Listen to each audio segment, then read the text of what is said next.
তাদের কাউকে গুম করে নিয়ে গুম মানে একেবারে 12 বছর 13 বছর 14 বছর ধরে তাদের দেখা নাই। আপনারা আমাকে নাম শুনে থাকতে পারেন বাবা, এই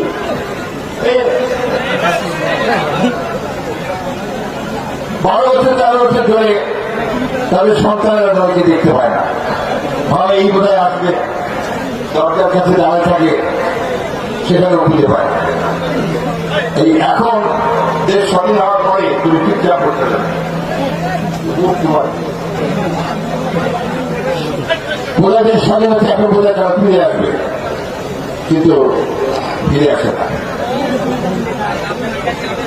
তারা কাঁদে, বাচ্চা মেয়ে নামটা সাফা, সে প্রায় আসে, আপনার টেলিভিশনে দেখবেন মিটিং আসে, মায়ের ডাক করে একটা প্রতিষ্ঠান আছে, সেখানে সব